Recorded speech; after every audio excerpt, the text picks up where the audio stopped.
Shalom, selamat malam Bapak Ibu Saudara yang dikasihi oleh Tuhan Yesus Kristus.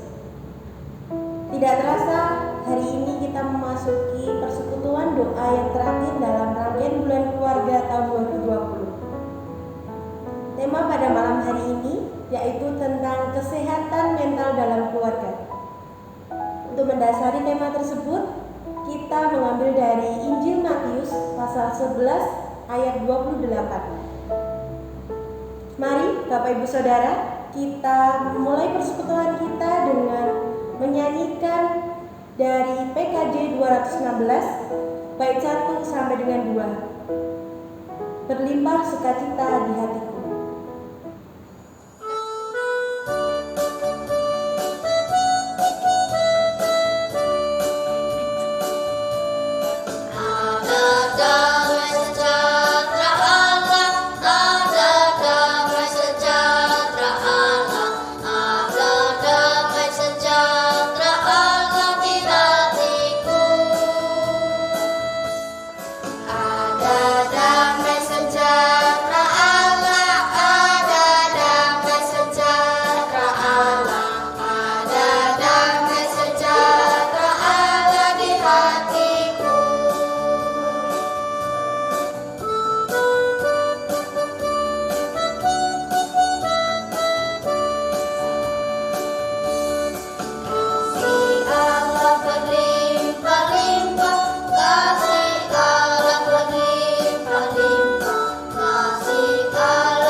Sebentar lagi kita akan memasuki pembahasan tentang kesehatan mental dalam keluarga yang akan dipaparkan oleh Kak Arum Gumilar, calon pendeta GKI Cianjur, dan akan didampingi oleh Kak Andeta Pilea, calon pendeta GKI Kota Arjo. Mari Bapak Ibu Saudara, kita mempersiapkan diri, hati dan pikiran kita untuk menerima firman Tuhan. Selamat malam Bapak Ibu, apa kabar? Hari ini kita kembali lagi bertemu secara virtual dalam persekutuan doa yang terakhir dalam rangkaian bulan keluarga kita. Dan hari ini tema kita cukup menarik, yaitu kesehatan mental di dalam keluarga. Hari ini secara khusus saya akan mengundang dan mendengarkan bersama-sama dengan Bapak Ibu pemaparan dari Kak Arum. Kak Arum ini adalah calon pendeta dari GKI Cianjur yang dia juga baru saja mendapatkan pencerahan begitu, baru saja mendapatkan materi yang baik tentang kesehatan mental di dalam keluarga. Nah, dia akan sharing dengan kita di sini dan kita akan mendengarkan apa yang akan Kak Arum sampaikan nanti. Sebelumnya Kak Arum silakan memperkenalkan diri. Ya, selamat malam Bapak Ibu, salam kenal, saya Arum dari GKI Cianjur. Seperti tadi dibilang sama Kak Deta, saya adalah calon pendeta yang ditugaskan di GKI Cianjur. Nah, temanya tadi udah disebut karena betul minggu lalu kebetulan GKI Cianjur baru mendapatkan materi pembinaan soal kesehatan mental keluarga yang dibawakan oleh salah satu mahasiswa dari Drew University, Isabella Novsima. Jadi mungkin materi yang saya sampaikan ini adalah materi yang disampaikan oleh beliau gitu ya. Jadi mungkin kita bisa share satu sama lain. Itu aja ya Kak Deta ya. Ya. Karena kebenaran memang tema di minggu keempat di bulan keluarga GKI Kota Arjo juga tentang kesehatan mental, konflik, luka batin seperti itu Kak. Jadi memang sangat cocok nih gitu. Yuk, mari kita mempersiapkan diri sebelum kita masuk di dalam materi, kita berdoa.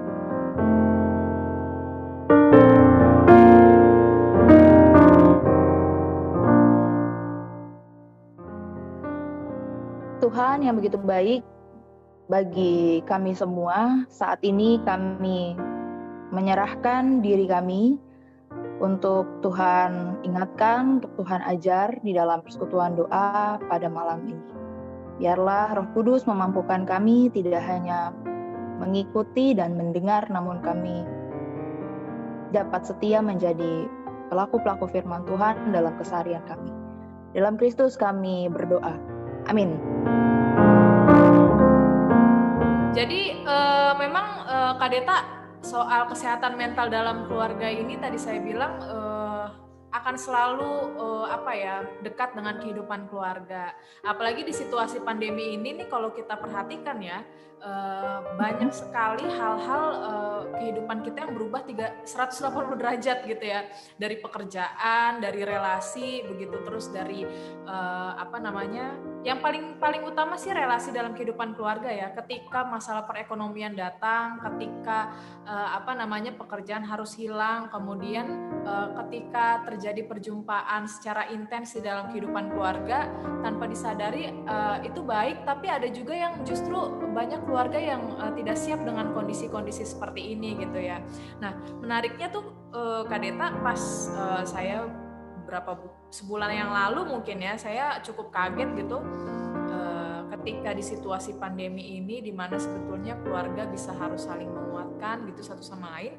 Ada sebuah pemberitaan bahwa ada orang tua yang membunuh anaknya karena stres gitu ya, menghadapi anaknya susah untuk diajarin belajar online gitu ya. Nah, yang seperti ini kadang kita nggak bisa kita duga. Artinya kesiapan anggota keluarga untuk menghadapi sesama anggota keluarganya ini belum tentu bisa teratasi gitu. Begitu juga misalnya ada keluarga-keluarga yang mengalami PHK gitu ya, lalu kemudian mengalami stres juga. Ini juga secara tidak langsung sebetulnya menurut saya bisa mempengaruhi kesehatan tidak hanya fisik tapi kesehatan mental kita begitu ya. Jadi memang mungkin saya rasa akhirnya kita sebagai keluarga Kristen khususnya perlu kembali menghayati gitu ya, apa sih sebetulnya makna kehadiran keluarga dalam kehidupan kita, makna kehadiran sesama anggota keluarga dalam kehidupan kita. Apakah ketika kita dalam situasi yang sulit ini kita bisa betul-betul menjadi keluarga yang sehat gitu ya, atau keluarga yang justru malah membuat sesama anggota keluarganya jadi tertekan atau malah tambah stres gitu ya Kak Deta. Gitu Kak. Kalau dari Kak Deta sendiri gimana nih? Kesehatan mental itu sebenarnya sering diabaikan mungkin karena ketidaktahuan ya Kak. Artinya gini, kalau seseorang batuk kan ketahuan ya, oh dia lagi sakit gitu. Tapi kalau seseorang di dalam keluarga suka marah-marah misalnya, atau mood swing, nah itu kan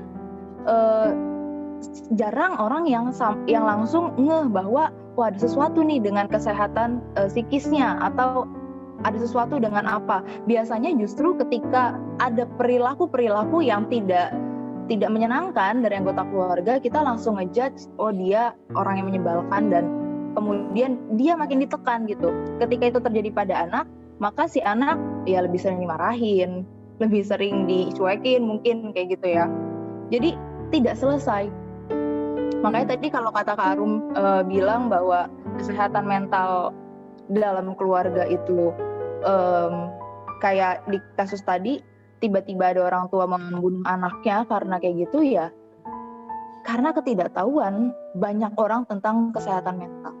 Itu sih Kak fenomenanya. Mungkin gini ya, bersama itu belum tentu bisa betul-betul mengenal gitu ya siapa anggota keluarga kita. Misalnya gini Kak Deta, di luar kasus situasi pandemi ini ya, saya tuh suka kadang nonton berita-berita dalam kehidupan keluarga. Nah, kemarin itu saya dapat kalau di YouTube kan ada YouTuber mereview serial killer gitu ya.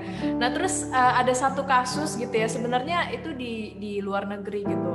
Kehidupan keluarga yang dari luar nampaknya tuh itu keluarga yang ideal gitu, baik, bahkan orang tuanya tuh membangga-banggakan anaknya gitu ya, membangga-banggakan anaknya.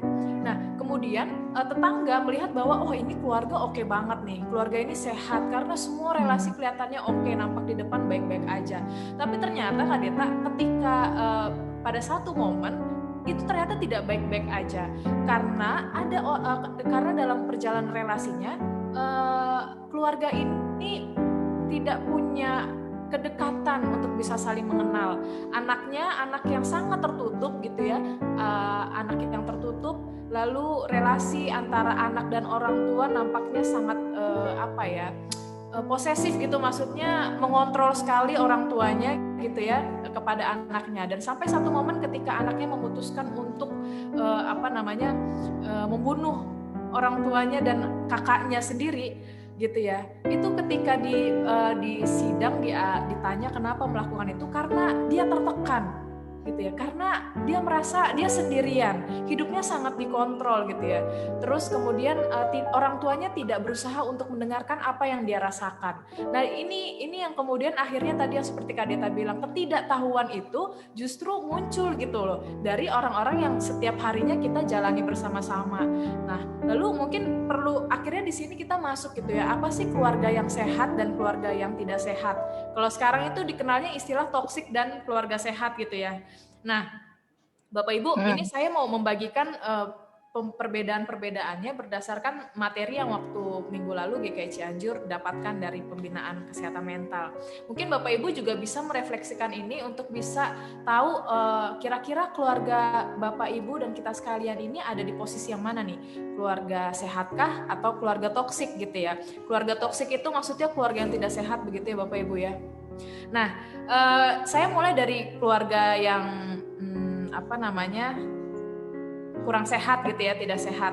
Jadi kalau keluarga yang tidak sehat ini lebih sering saling mengkritik gitu ya, lebih sering saling mengkritik dalam kehidupan keluarganya. Terus tidak mengakui kesalahan dan enggan meminta maaf. Lalu menuntut untuk dicintai dengan cara yang sama. Nah ini yang sering kali mungkin terjadi pertengkaran gitu ya, menuntut untuk dicintai dengan cara yang sama. Lalu merasa paling benar dan tidak perlu belajar. Nah ini berkaitan dengan sikap saling mau mendengar atau enggak dalam relasi gitu ya. Lalu merasa batasannya sebagai pribadi dilanggar. Ini yang tadi seringkali terjadi dalam kehidupan keluarga. Anak-anak punya privasi, lalu orang tua tanpa sadar seringkali ingin mengontrol kehidupan anak-anak gitu ya. Di satu sisi orang tua punya tanggung jawab, tapi kadang anak juga tidak dihargai kehadirannya sebagai manusia yang juga punya kehidupan begitu ya. Gitu ya Kak Deta ya. Jadi kadang ada batasan-batasan yang dilanggar gitu.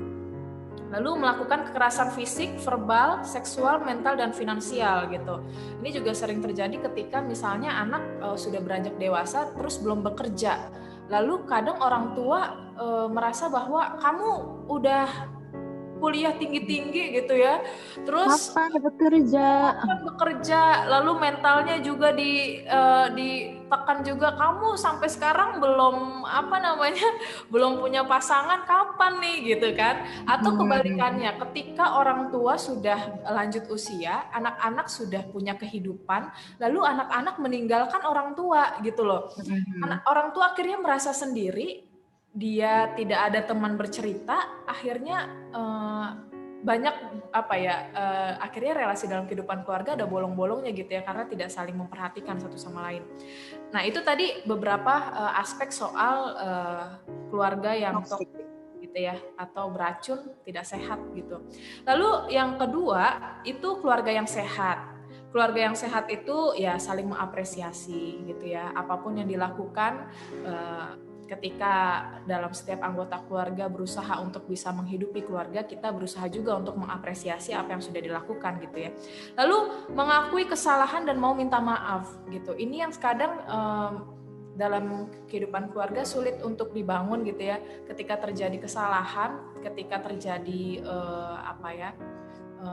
cekcok atau kesalahpahaman, kita lebih cenderung untuk merasa bahwa saya yang paling benar gitu loh. Nah di sini keluarga yang sehat adalah keluarga yang mau mengakui kesalahan dan mau meminta. Sekalipun yang melakukan itu orang tua.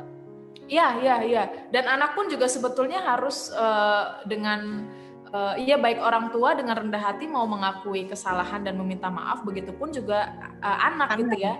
Anak juga mau menerima gitu dan mau dengan rendah hati juga mengakui kesalahan ketika ada hal yang keliru gitu ya. Lalu yang ketiga adalah saling mendukung dan saling belajar. Nah, sebetulnya ketika sesama anggota keluarga masing-masing mau belajar, meminta maaf, mau mengakui kesalahan, mau meminta maaf, dengan sendirinya keluarga itu pasti belajar gitu ya. Belajar dari apa yang sudah mereka lakukan gitu ya dan mau memperbaikinya. Lalu yang keempat, merasa batasannya sebagai pribadi dihormati gitu. Nah, ini tadi kan kalau keluarga toksik batasan sebagai pribadi dilanggar, semua diatur gitu. Tapi keluarga yang sehat adalah ketika anggota keluarga punya privacy, kita menghormati itu gitu ya. Dan yakinlah ketika kita mau seperti itu, ruang dialog, ruang mau berbagi justru akan terbuka gitu. Tapi kalau keluarganya, sesama anggota keluarga misalnya terlalu menekan untuk mengontrol dan sebagainya macamnya, kemungkinan akan menjadi keluarga yang tertutup dan mungkin malas untuk bercerita. Itu menurut saya gitu ya Kak Deta ya. Lalu yang terakhir adalah tidak melakukan kekerasan fisik, kekerasan verbal, seksual, mental, dan finansial gitu ya. Itu tadi perbandingan antara keluarga yang sehat dan tidak sehat. Jadi ketika kita mau masuk ke dalam apa itu kesehatan mental, kita pun juga harus tahu dulu nih bagaimana keadaan keluarga kita. Apakah keluarga kita ini toksik atau enggak keluarga kita sehat gitu ya. Jadi kita bisa tahu betul-betul apakah yang selama ini sudah kita lakukan dalam kehidupan keluarga sesama anggota dalam berelasi ini sudah menghadirkan keluarga yang sehat atau tidak. Nah, Pertanyaan nih Kak, gimana Kak Deta? Ada nggak keluarga yang betul-betul sehat dan betul-betul toksik? Misalnya. Artinya kalau menurut saya dalam perjalanannya ini nggak tahu kalau dari Bapak Ibu sendiri ya. Kalau bagi saya setiap harinya kita ini akan selalu berhadapan dengan peristiwa yang membuat kita belajar tentunya gitu ya. Nah, keluarga yang sehat itu adalah keluarga yang mau belajar kan tadi, yang mau belajar mengapresiasi, yang mau belajar menghargai, meminta maaf dan sebagainya macamnya. Itu membentuk keluarga akhirnya menjadi keluarga yang secara tidak langsung belajar untuk sehat gitu loh. Tapi kalau langsung diklaim oh ini keluarganya toksik, keluarganya sehat gitu ya, saya rasa gimana ya, nggak bisa langsung diklaim seperti itu gitu. Artinya dari setiap harinya keluarga harus belajar untuk menjadi keluarga yang sehat. Gitu. Pun kalau pada waktunya nanti ada peristiwa yang membuat keluarga itu merasa hancur sebagaimana dan sebagainya gitu ya, lalu saling menyalahkan, nah itu belajar lagi gitu jadi keluarga yang sehat. Jadi ada naik turunnya gitu kali ya Kak Deta, kayak gitu. Dinamika kehidupan. Nah ini akhirnya ketika kita belajar untuk mengetahui apa sih keluarga sehat dan keluarga tidak sehat, ini akan mengarah pada akan mempengaruhi kesehatan mental kita gitu loh. Kalau keluarga kita sering terus menghidupi keluarga yang menjadi keluarga yang beracun, tentu akan menjadi kesehatan mental kita akan menjadi terganggu gitu ya kan. Begitu juga dengan keluarga yang sehat, belajar untuk sehat gitu ya. Jadi kalau setiap harinya keluarga berupaya untuk menjadi keluarga yang mau memberikan ruang satu sama lain untuk bisa menjadi keluarga yang mendengar, mengapresiasi, tidak melakukan kekerasan fisik dan verbal, ini akan mempengaruhi kesehatan mental juga gitu. Nah, ketika sebetulnya kan sekolah kita paling utama itu kan di keluarga gitu ya. Nah, ini juga yang akan membentuk kita dalam berelasi dengan orang lain gitu.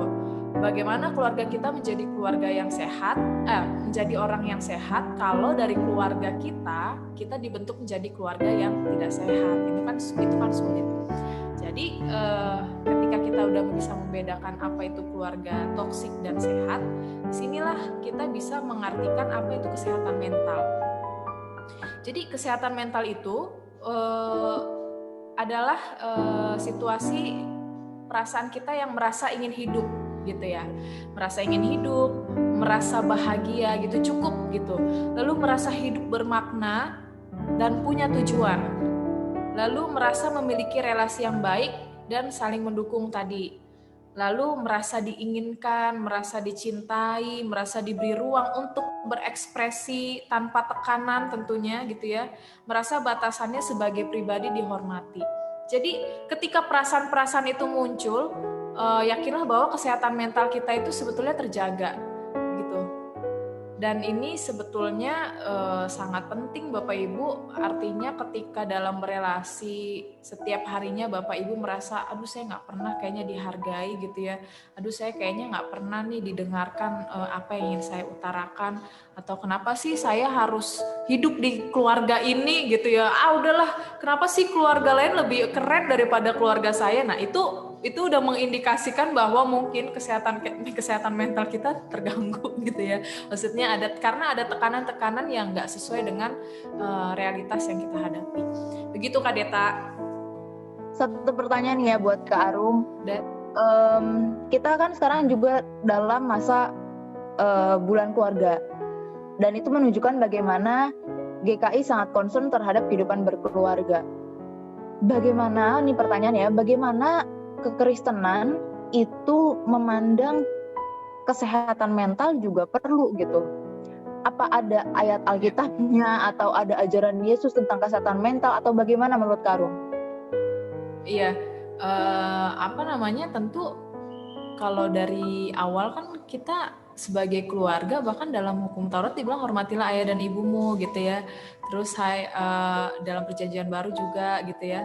Artinya dalam kehidupan keluarga itu untuk saling menghargai, saling memberikan ruang udah ditekankan dalam kehidupan kekristenan. Ini yang seringkali kita abai gitu ya. Tidak mau merespons secara cepat ketika anggota keluarga kita menjadi pribadi gini ya, ketika ada anggota keluarga yang tertutup, kita merasa itu hal yang biasa gitu loh. Bahkan untuk keluarga yang sebetulnya relasi dalam berkomunikasinya kurang, itu hal yang betul-betul nggak perlu untuk diselesaikan gitu kan. Tapi sebetulnya ketika kita merasa tadi ya, mental kita udah merasa ingin mati, merasa sedih, merasa hidup tidak bermakna, merasa tidak punya relasi yang baik, merasa tidak diinginkan, merasa tidak dicintai, sebetulnya sebagai anggota keluarga yang sadar akan hal itu, ketika ada sesama anggota keluarganya yang merasa seperti itu, atau bahkan dirinya sendiri merasa seperti itu saya rasa keluarga harus sadar gitu loh. Keluarga tidak bisa hanya berdiam diri, dan buat Bapak Ibu atau teman-teman gitu yang merasa seperti itu, saya rasa carilah pertama ya, terlepas dari keluarga kekristenan ya, sebelum saya masuk ke situ, carilah orang yang profesional yang betul-betul, kalau ini sudah tidak bisa tertangani, carilah orang profesional yang bisa betul-betul mengetahui apa yang menjadi masalah. Itu yang pertama. Kita nggak bisa ketika kesehatan mental kita terganggu dan ini terus bertumpuk gitu ya, kita nggak bisa mendiamkan ini. Artinya kita harus cari orang profesional untuk menolong kita keluar dari perasaan itu gitu ya. Kalau selama itu masih bisa diatasi, oke gitu. Tapi kalau sudah sangat tidak bisa diatasi, saya rasa sesama anggota keluarga harus saling menolong.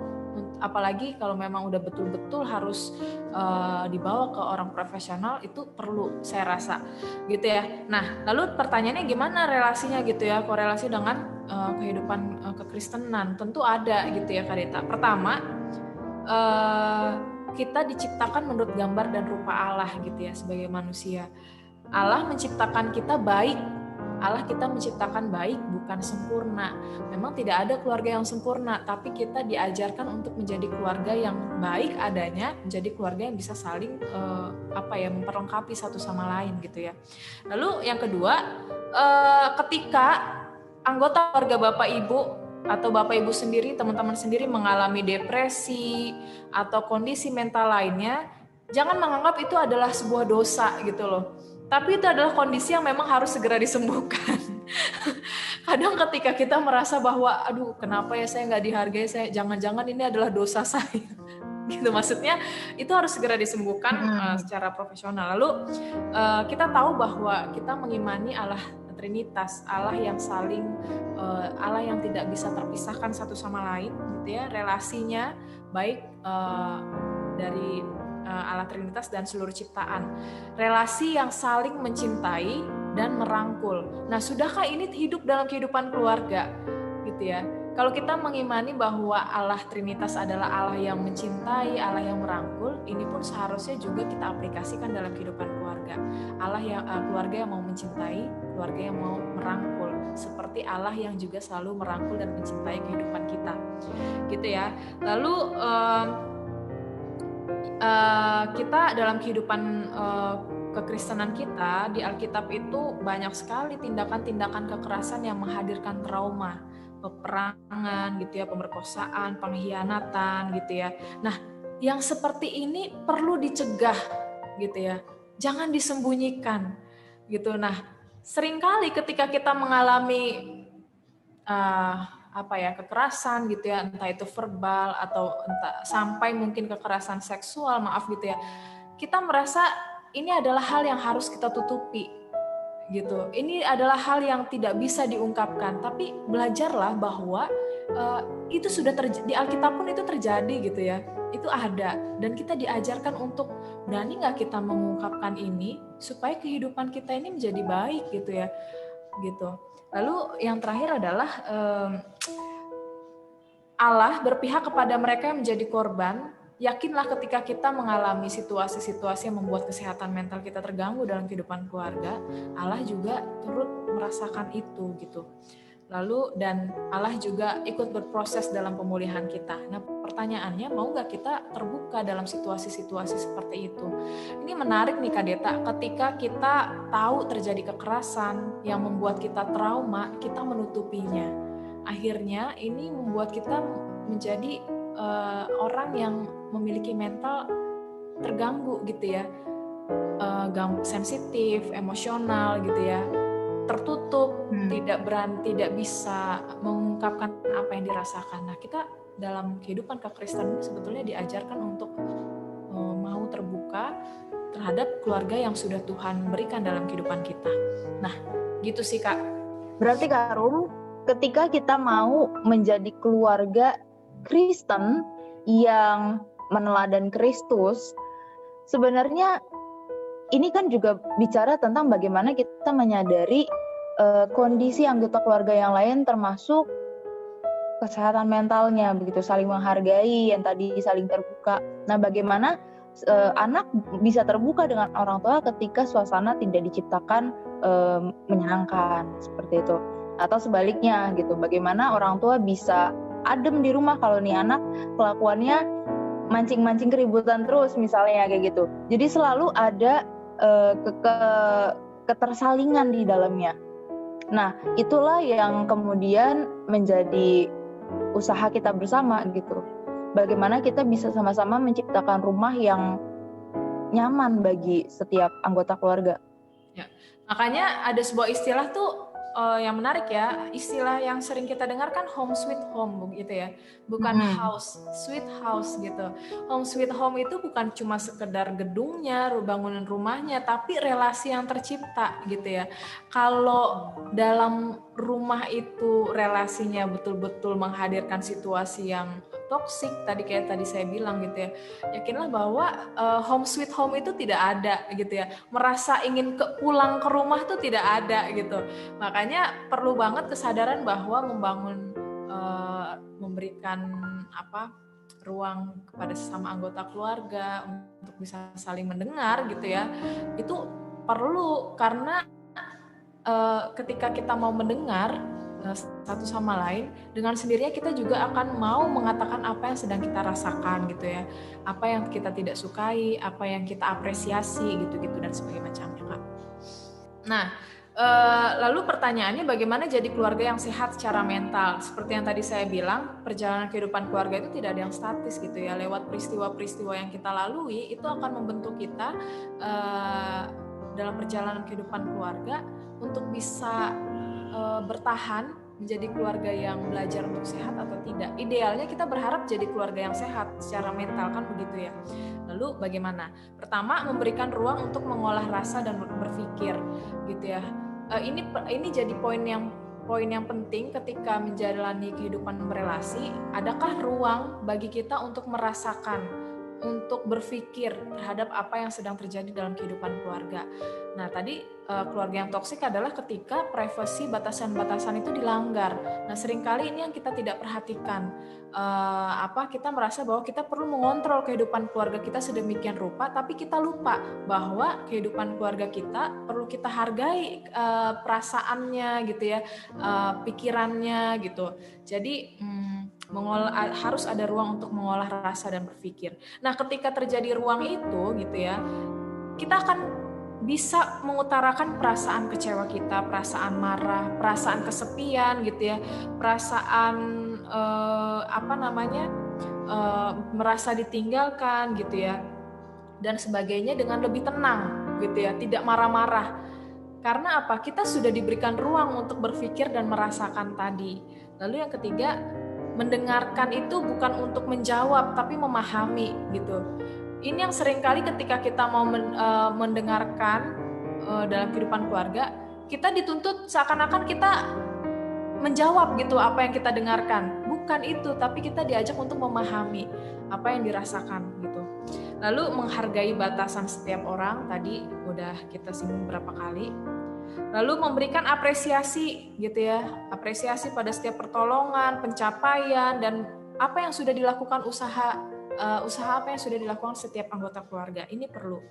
Jangan nanti misalnya Bapak Ibu ketika misalnya suami ibu-ibu gitu ya sudah bekerja seharian gitu, terus kemudian pulang, mana nih gitu kan ya, seharian kerja nggak dapat apa-apa misalnya gitu. Atau ketika suami pulang lihat istri berantakan, lalu kamu kenapa penampilanmu, padahal istri seharian udah bekerja jadi ibu rumah tangga gitu ya. Atau ketika anak pulang, anak misalnya sekarang kan full day ya kalau sekolah ya, sekarang mungkin pandemi nggak terasa, tapi kan pandemi juga pandemi ini semua serba online juga sebetulnya secara psikologis juga membuat orang capek gitu ya. Lalu ketika anak mau istirahat dibilang kamu nggak ngapa-ngapain gini segala macam. Nah itu yang perlu dijaga gitu. Jangan sampai kita kelewatan untuk menyampaikan kelewatan untuk menyampaikan hal seperti itu. Lalu kita lupa untuk mengapresiasi, untuk untuk menghargai terhadap apa yang sudah diusahakan oleh keluarga. Lalu mau meminta maaf tanpa memberikan tapi, ya saya minta maaf tapi kan saya nggak gini gitu, itu maksudnya juga jangan seperti itu gitu. Itu kan artinya meminta maaf tapi maunya membela diri gitu kan. Lalu menerima kelemahan, keterbatasan, dan perubahan. Jadi sadarilah bahwa tadi ya, keluarga diciptakan baik bukan sempurna. Artinya kita diajarkan untuk mau menerima keterbatasan masing-masing anggota keluarga kita. Lalu mencari pertolongan sebagai bentuk mencintai diri sendiri dan mendukung anggota keluarga untuk mendapatkan pertolongan profesional. Nah ini yang tadi terakhir saya bilang, bahwa ketika kita tahu bahwa ada keluarga yang pada akhirnya betul-betul membutuhkan pertolongan, kita nggak bisa mengabaikan itu. Dan ada orang-orang yang memang secara khusus menolong kita untuk mengatasi masalah-masalah mental kita. Itu sih Kak Deta dari saya kayak gitu.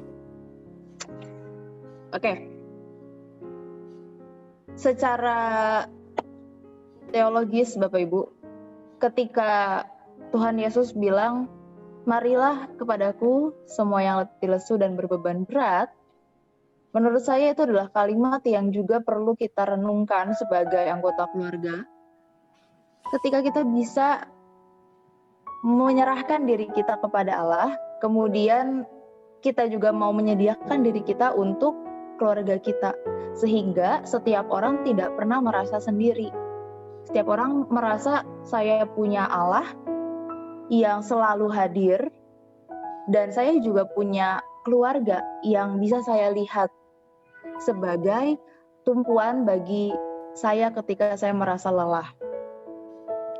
Itu akan dapat mempengaruhi juga bagaimana kesehatan mental setiap orang yang menjadi anggota di dalamnya. Terima kasih Kak Arum untuk pemaparannya. Makasih Semoga juga bisa. Sebetulnya ini pemaparan memang dari hasil pembinaan tadi GKI Cianjur, dan mungkin ini juga perlu kita share bersama-sama supaya kita bisa tahu dan kembali menghayati. Dan paling penting, hargailah apa yang sudah dimiliki oleh Bapak Ibu Saudara sekalian dalam kehidupan keluarga gitu ya. Dengan cara itulah kita bisa selalu mengucap syukur atas apa yang sudah Tuhan berikan dalam kehidupan kita gitu. Amin. Karum boleh menutup di dalam doa sesi Ya, kita boleh. hari ini. Boleh. Ya, kiranya ini menjadi berkat bagi kita semua, Bapak Ibu. Kita akan akhiri persekutuan kita. Mari kita bersatu di dalam doa. Tuhan, terima kasih bahwa pada hari ini Tuhan kembali memberikan satu pelajaran bermakna, terutama soal kehadiran orang-orang terdekat kami yang sudah Tuhan persatukan menjadi keluarga. Biarlah melalui diskusi ini, persekutuan ini, kami kembali melihat bahwa orang-orang yang ada di sekitar kami perlu kami hargai, perlu kami cintai sebagaimana Engkau telah mencintai kami terlebih dahulu. Terima kasih Tuhan, berkatilah kehidupan kami, persekutuan kami, baik di dalam keluarga maupun kehidupan jemaat. Dalam nama Tuhan Yesus Kristus kami berdoa. Amin.